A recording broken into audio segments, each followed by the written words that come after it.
Assalamualaikum warahmatullahi wabarakatuh. Saya Sarmidi, CGP Angkatan ke-10 Kota Batam,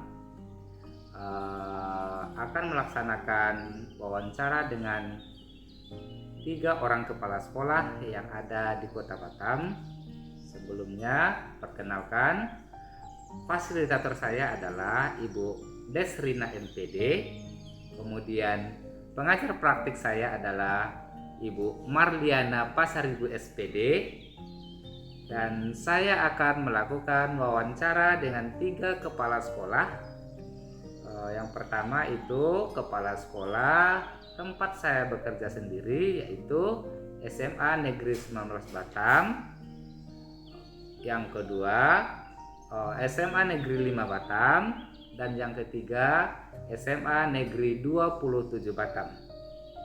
Di sini tujuan saya melakukan wawancara dengan 3 kepala sekolah tersebut adalah untuk melengkapi tugas demonstrasi kontekstual modul 3.1.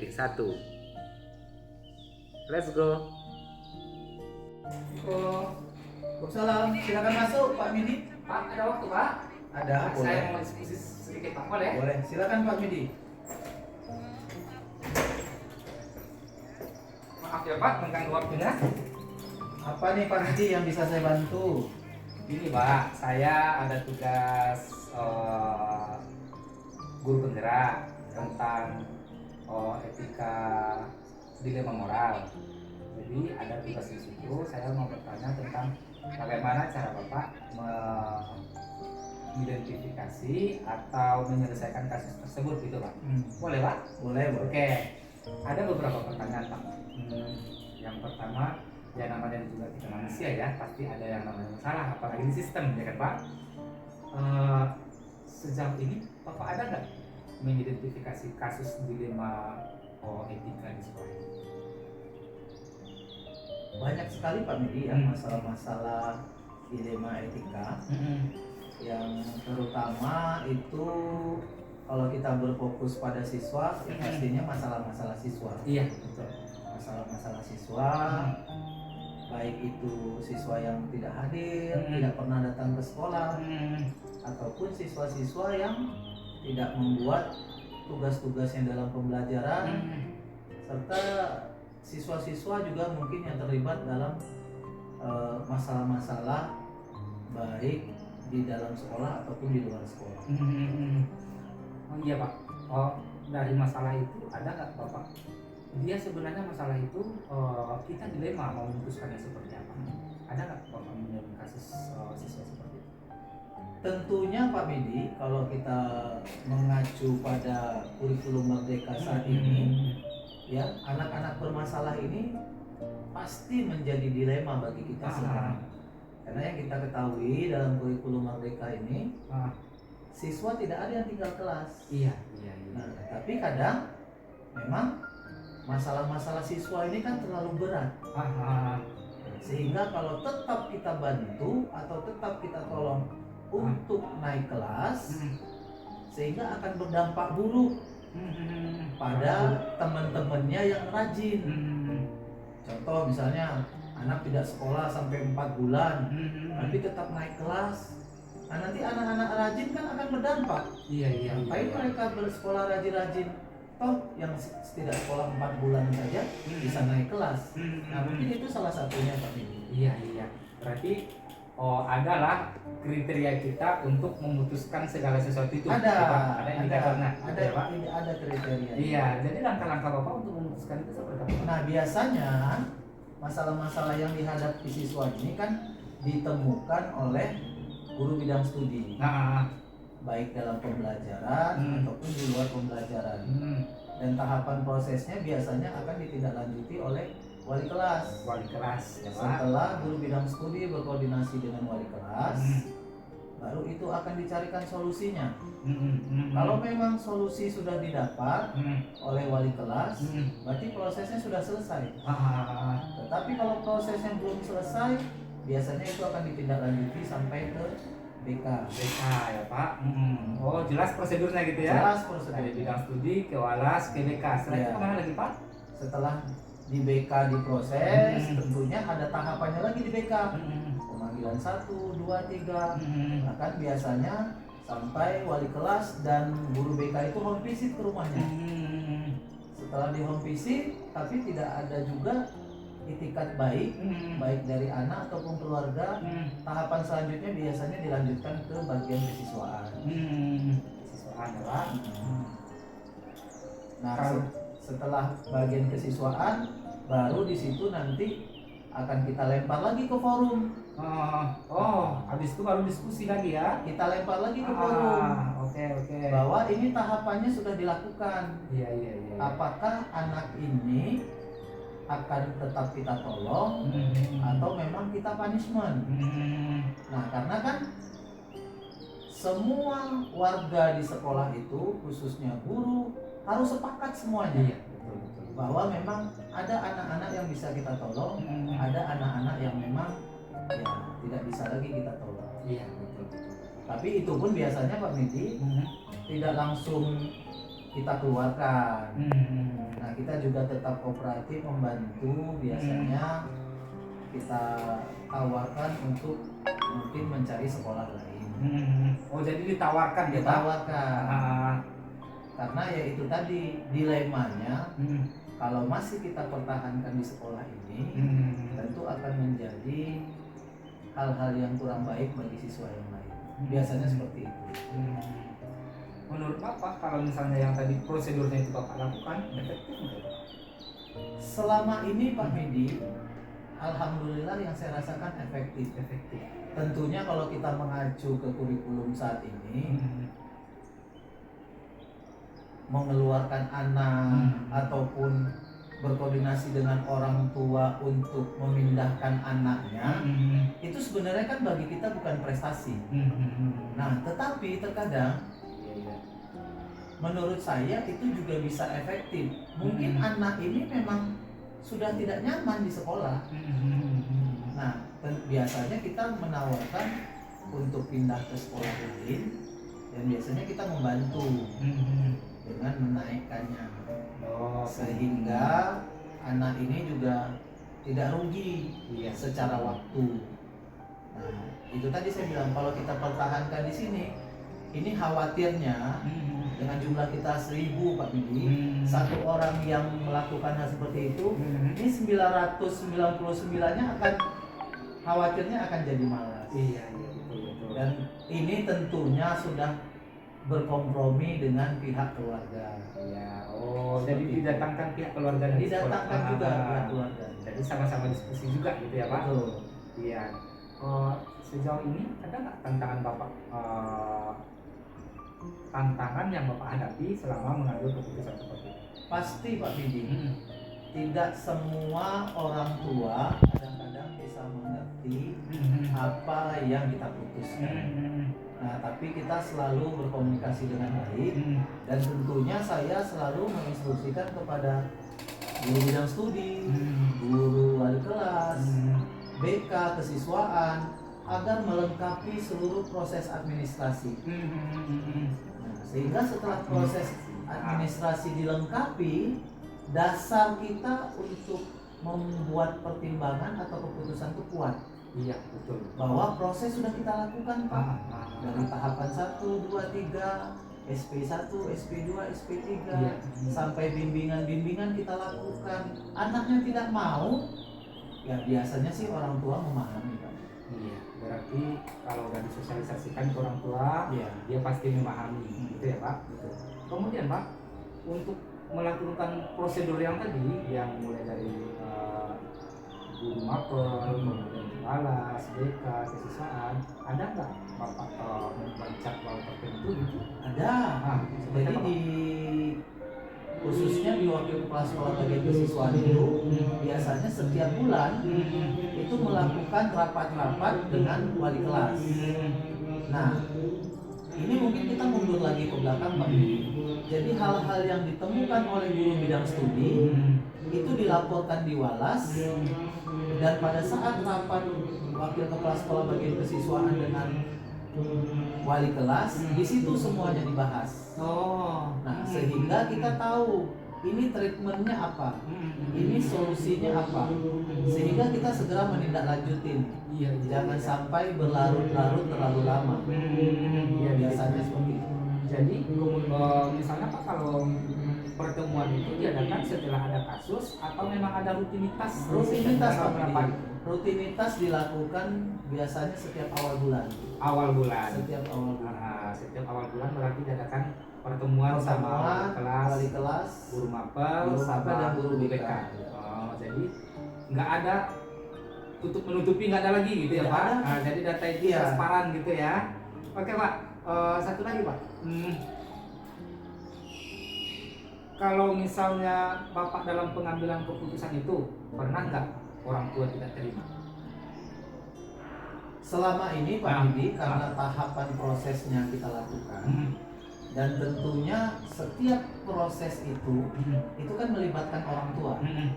Nah, dan seperti yang saya sampaikan tadi, pada saat SP1, SP2, SP3 itu pun masih dilakukan lagi bimbingan-bimbingan. Jadi biasanya kan orang SP3 itu langsung dikeluarkan. Kalau di kita setelah diberikan SP3 itu kita masih membimbing, masih kita berikan kesempatan. Nah, sehingga pada saat kesempatan itu kita berikan masih tidak juga, nah berarti kan memang pilihan terakhir kita sampaikan ke orang tua.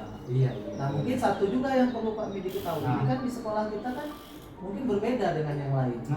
Bahwa di sekolah kita ini SP1, 2, dan 3 itu hanya berlaku selama 1 tahun. Berlaku selama satu tahun. Kalau sudah 1 tahun? Setelah 1 tahun, kalau memang anak itu dari fase E lanjut ke fase F, berarti kasus yang lama itu diputihkan. Ada pemutihan gitu ya Pak? Kasus yang lama diputihkan. Kasus yang lama diputihkan. Tapi memang kalau belum sampai dia ke fase berikutnya, setelah SP3 kita lakukan lagi bimbingan, tidak juga, baru seperti yang saya sampaikan kita tawarkan untuk pindah dengan catatan nanti anaknya tetap naik kelas, karena kita juga tidak mau anak rugi karena tinggal kelas. Nah, tentunya kita sudah melakukan langkah-langkah preventif, berkomunikasi dengan baik dengan orang tua agar juga masa usianya tidak sia-sia. Tidak sia-sia gitu ya Pak. Iya, karena ya kalau tinggal kelas kasihan 1 tahun. 1 tahun gitu ya. Nanti kan tertunda dia 1 tahun. Sejauh ini Pak, untuk mengambil keputusan tersebut ada nggak pihak lain ikut terlibat selain dari sekolah? Selama ini kita selalu melibatkan warga sekolah. Nah, dan tentunya kita kan juga ada ketua komite. Ketua komite yang merupakan perwakilan dari orang tua. Nah, hal-hal seperti ini juga biasanya sudah kita sosialisasikan kepada ketua komite. Dan kita pun di kesiswaan dan BK juga sering melakukan sosialisasi baik itu tentang tatib ataupun hal-hal yang baru, sehingga orang tua tahu apa sih program di sekolah ini, apa kebijakan-kebijakan, apa hal-hal yang akan terjadi bila misalnya tatib dilanggar.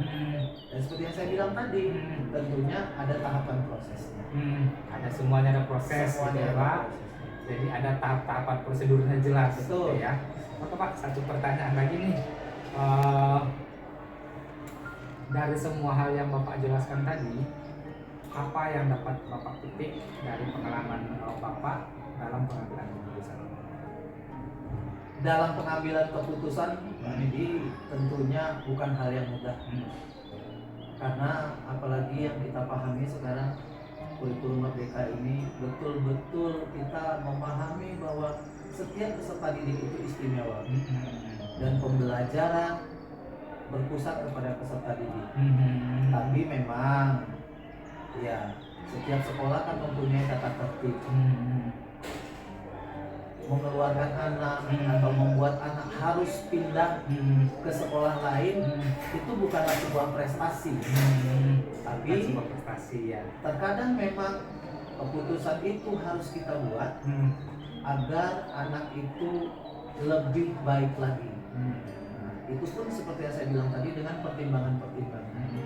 Ada pertimbangan gitu ya, Pak. Misalnya dia pindah tapi tetap naik kelas. Nah, jadi seperti yang saya bilang tadi, itu sudah melalui proses tahapan-tahapan yang tercatat dan dibuktikan dengan administrasi yang ada bukti gitu ya, Pak. sehingga orang tua pun alhamdulillah selama ini bisa memahami bahwa sekolah sudah bersungguh-sungguh untuk mendidik anaknya. Tapi memang mungkin anaknya ya punya pemikiran lain ataupun memang pengen sekolah di tempat lain. Dan terkadang yang saya lihat itu bisa menjadi pembelajaran berharga bagi anak tersebut. Mungkin seperti itu, Pak. Iya. Mungkin ini, Pak, semua pertanyaan sudah terjawab. Saya pun sudah merasakan bahwasannya jawaban-jawaban dari Bapak sudah bisa semuanya atau sudah menjabarkan semua tentang apa namanya itu pertanyaan-pertanyaannya Radio Tak. Jadi setelah Dilema tadi ya. Iya, dilema tadi. Nah, tadi masih dilema. Tapi setelah Bapak jelaskan, oh ternyata seperti ini ya, ternyata seperti ini. Jadi saya udah bisa memahaminya. Sebelumnya terima kasih atas waktunya, Pak. Sama-sama Pak Midi. Karena pertanyaannya sudah selesai, Pak, dan Bapak juga saya tahu kepala sekolah itu sibuk, Pak. Siap. Ya, Pak, makasih ya, Pak. Terima kasih Pak Midi. Assalamualaikum. Sukses selalu. Terima kasih, Pak. Waalaikumsalam warahmatullahi wabarakatuh. Ini siapa?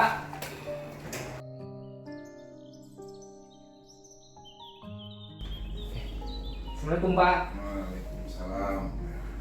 Silakan Pak. Ya, makasih ya, Pak.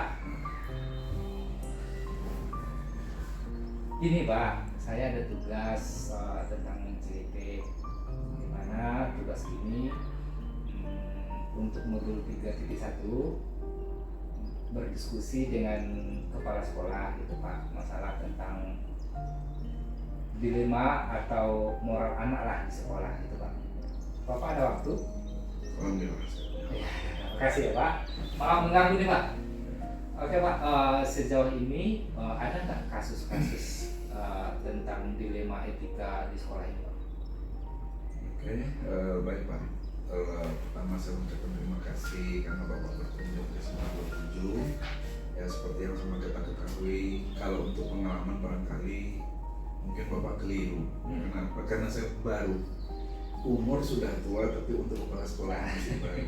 Tapi kepercayaan Bapak, terima kasih untuk masalah etika ya Pak. Iya. Etika itu sebenarnya dalam satu sekolah, dalam satu komunitas adalah yang nomor satu Pak. Yang harus menjadi fokus kita untuk diselesaikan. Caranya apa? Libatkan orang tua, ajak berdiskusi anak. Saya contohkan aja satu Pak. Ini yang saya ceritakan adalah yang saya lakukan, yang kami lakukan di SMA Negeri 27. Saya tanya ke Bapak, biasanya peraturan di satu sekolah itu yang buat siapa? Warga sekolah, Warga sekolah itu siapa Pak? mulai dari kepala sekolah, orang tua, stakeholder dan stakeholdernya, kemudian guru-gurunya juga. Kemudian siswa dipaksa untuk menerima. Iya. Biasa. Terbalik Pak, kalau kita mengacu kepada kurikulum merdeka, justru kita dengar banyak suara itu adalah dari siswa. Iya. Nah kalau di sini Pak Midi, yang membuat peraturan adalah siswa. Itu poin satu. Iya.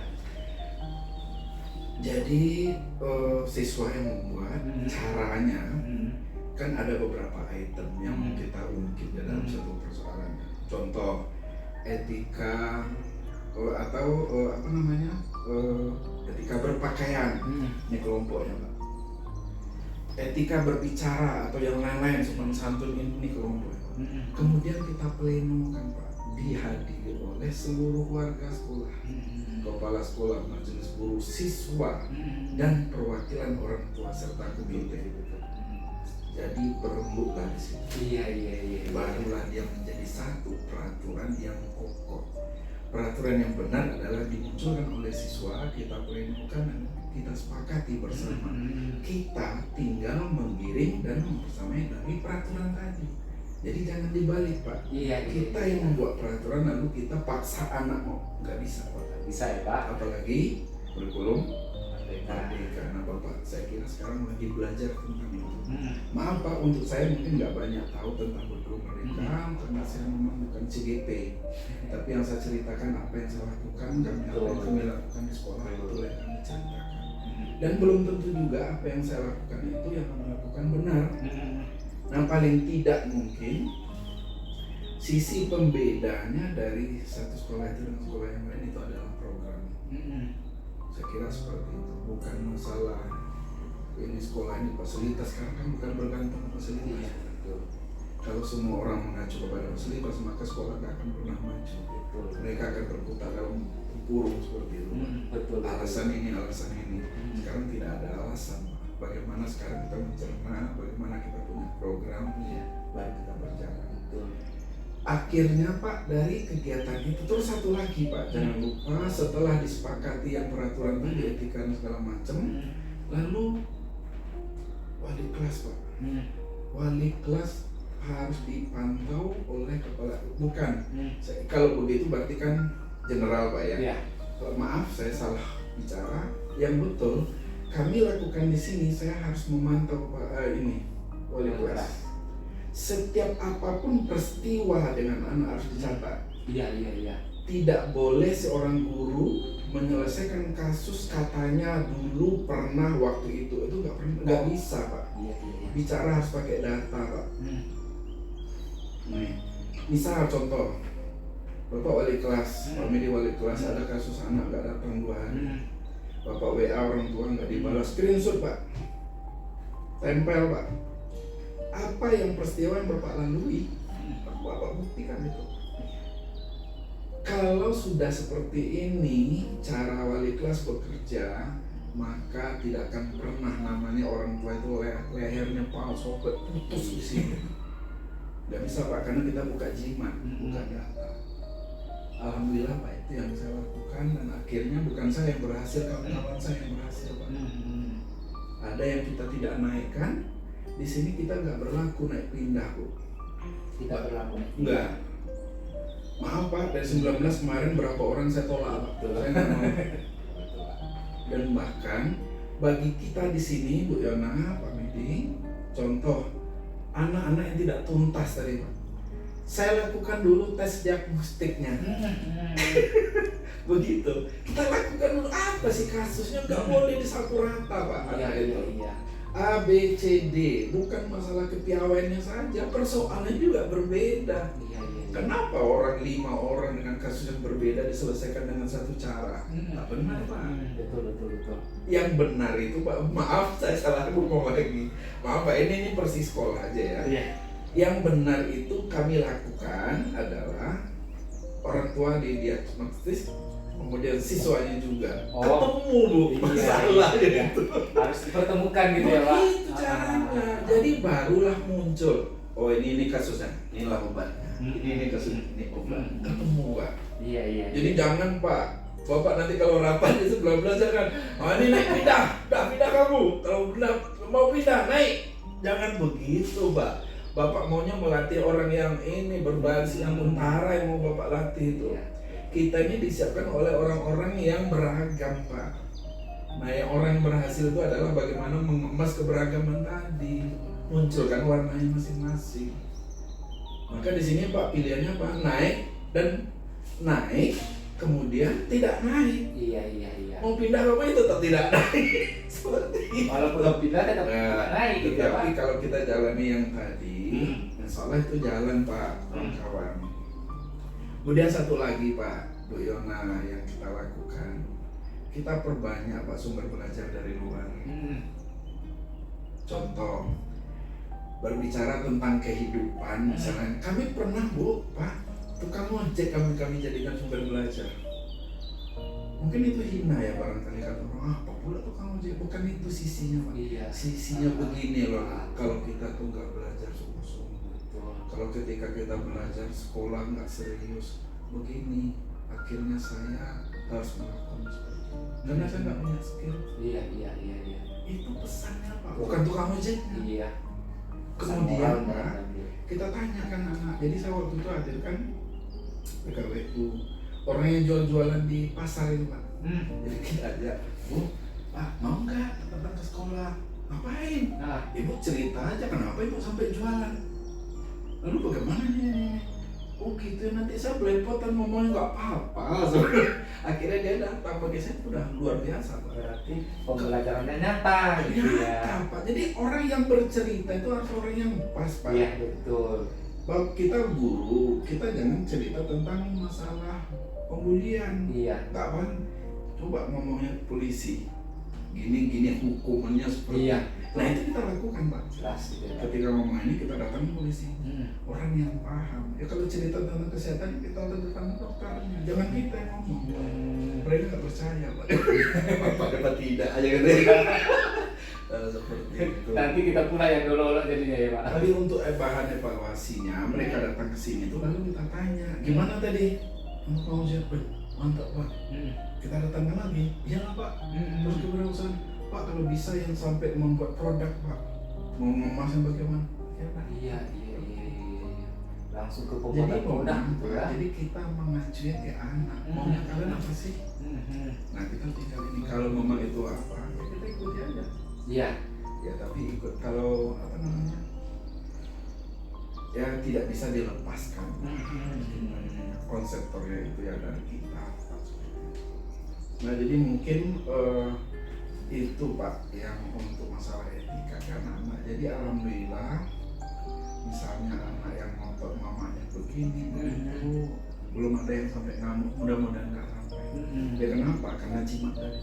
Iya.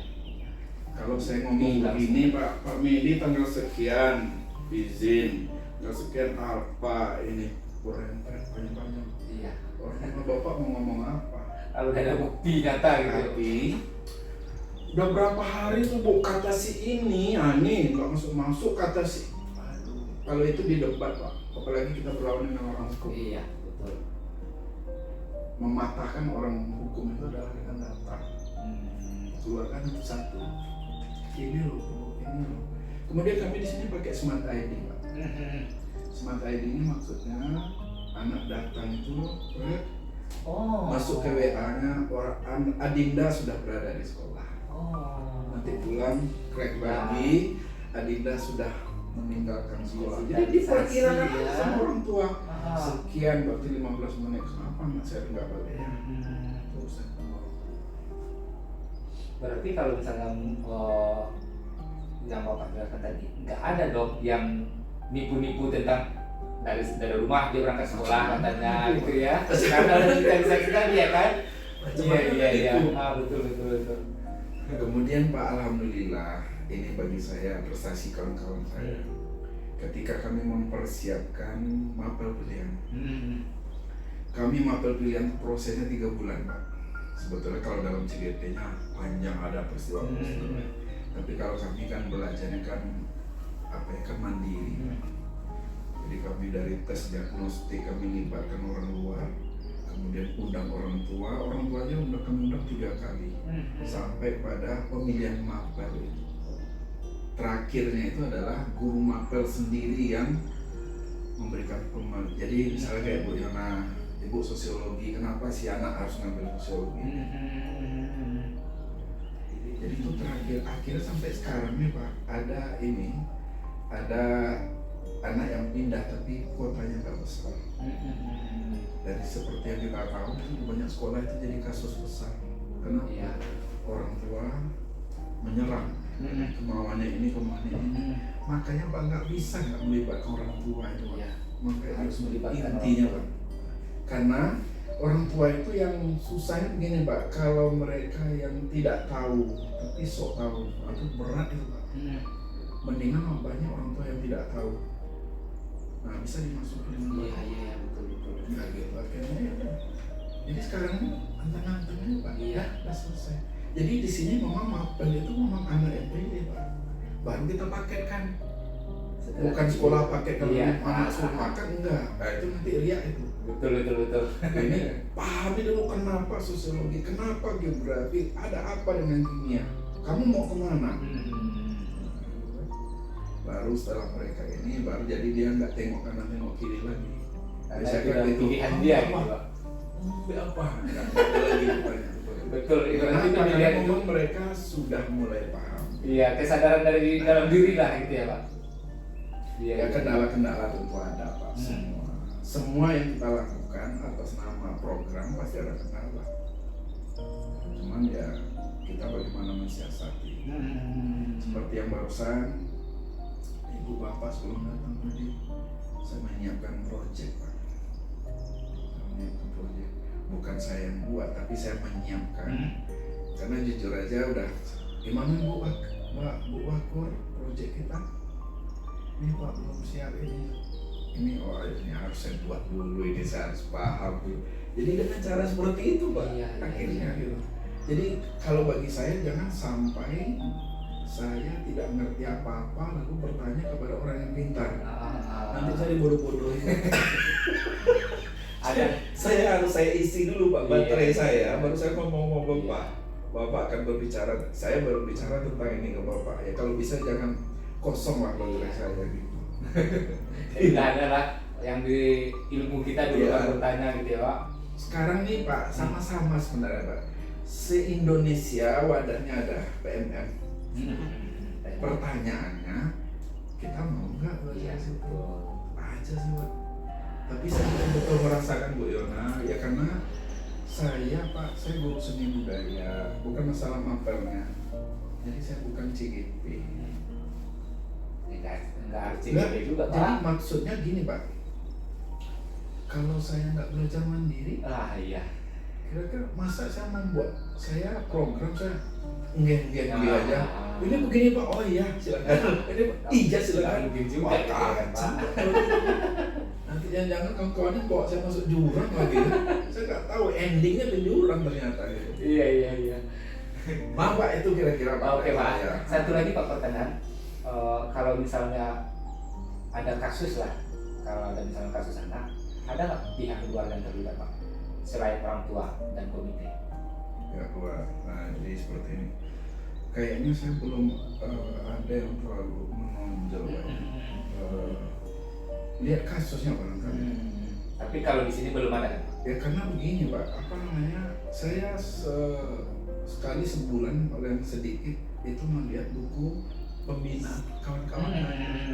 Lalu Pak saya munculkan pertanyaan. Misalnya Pak Medi nih, udah banyak sepanjang ini cerita Bapak di situ, kasusnya berserat. Lalu pertanyaan saya satu, Pak Medi, butuh saya kira-kira?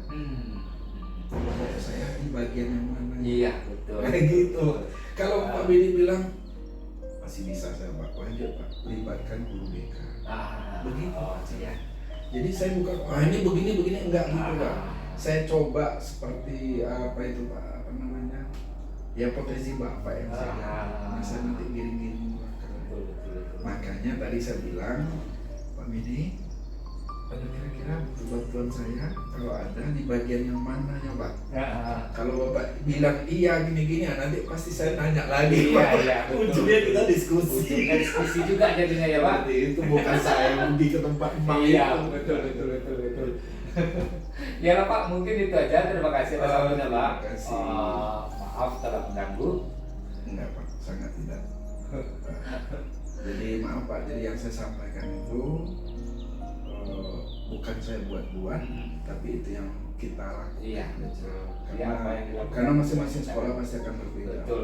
Dan orang juga punya cara ya. Ya betul sekali. Betul Pak. Untuk setakat ini, inilah yang bisa kami lakukan. Ah. Itu aja Pak.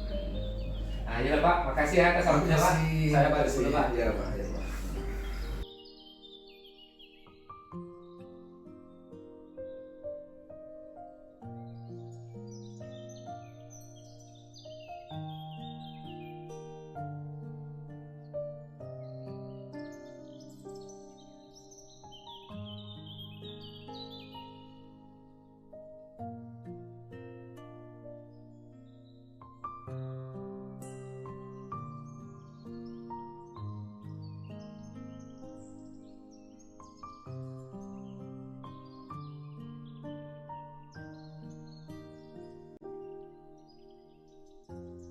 Itulah tadi hasil wawancara saya dengan 3 orang kepala sekolah.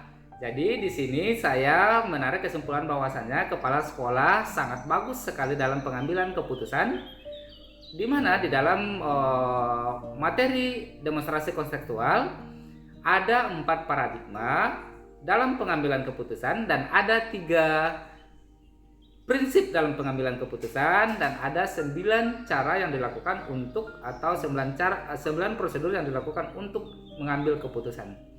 Dengan adanya tadi wawancara yang dilakukan dengan kepala sekolah, sehingga ilmu yang saya dapat sangat banyak sekali. Terima kasih kepada kepala sekolah yang telah bersedia diwawancarai. Kemudian saya akhiri video ini dengan mengucapkan wassalamualaikum warahmatullahi wabarakatuh.